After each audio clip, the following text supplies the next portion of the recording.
Hari ini kita akan melakukan praktikum elektroskop sederhana.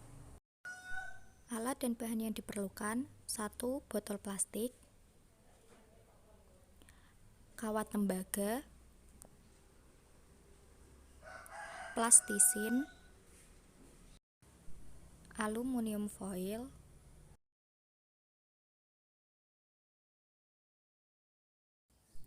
plastik mika, bahan polyester. Berikut langkah-langkahnya. Buat lubang pada tutup botol. Buat lilitan pada salah satu ujung kawat tembaga hingga membentuk lingkaran.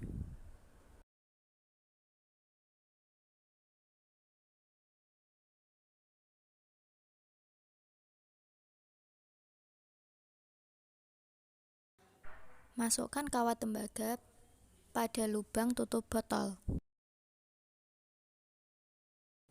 Tutup daerah di sekitar lubang kawat tembaga dengan plastisin, baik pada bagian bawah maupun bagian atas tutup botol.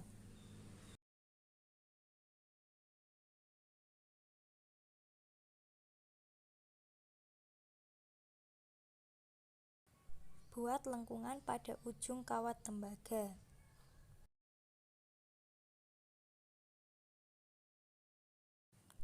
Lalu kaitkan lembaran aluminium foil pada lengkungan kawat tembaga yang telah dibuat.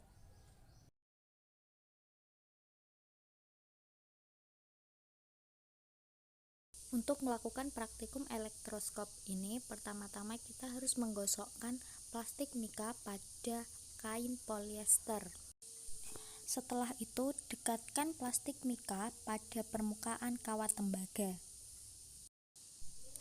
Amati apa yang terjadi pada lembaran aluminium foil ketika plastik mika didekatkan pada kawat tembaga.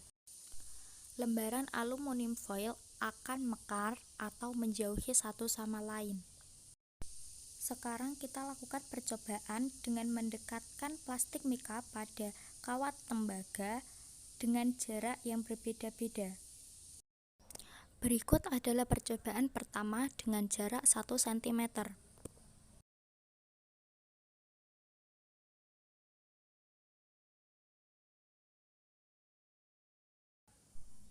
Percobaan kedua dengan jarak 2 cm.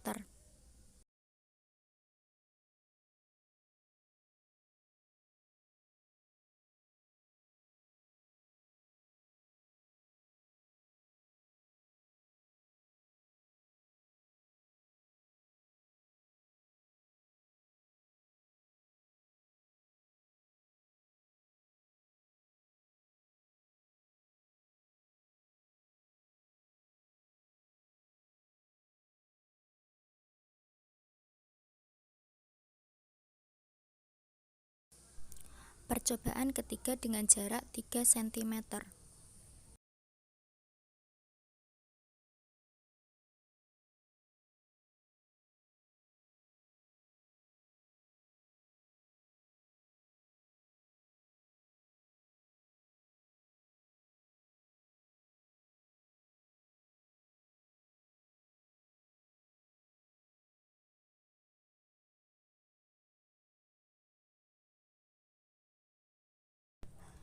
Elektroskop digunakan sebagai alat untuk mendeteksi adanya muatan listrik pada suatu benda.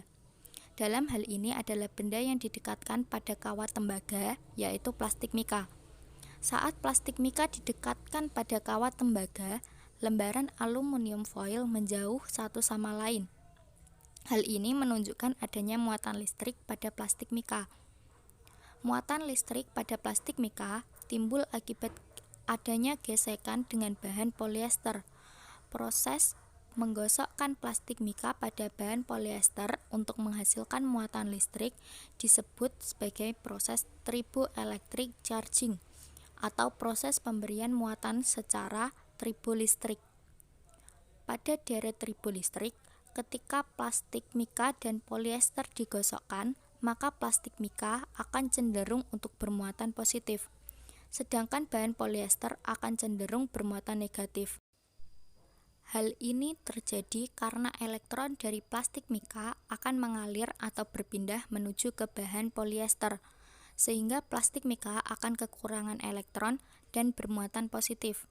Sedangkan bahan polyester kelebihan elektron dan bermuatan negatif. Bagaimana lembaran aluminium bisa menjauh satu sama lain saat plastik mika didekatkan? Hal ini dapat terjadi karena proses induksi listrik. Telah kita ketahui bahwa plastik mika bermuatan positif, sehingga ketika plastik mika didekatkan, maka akan menarik elektron-elektron yang ada di seluruh bagian kawat tembaga dan aluminium, sehingga elektron akan berkumpul di bagian lilitan kawat tembaga. Oleh karena itu, bagian lain dari kawat tembaga dan lembaran aluminium foil hanya bermuatan positif, sehingga lembaran aluminium akan saling menjauhi satu sama lain. Setelah melakukan 8 percobaan dengan 8 jarak yang berbeda, kita dapat melihat adanya perbedaan pada pergerakan aluminium foil. Ketika jarak plastik mika dengan kawat tembaga semakin jauh, maka semakin sedikit pula jarak yang tercipta ketika dua lembar aluminium saling menjauhi.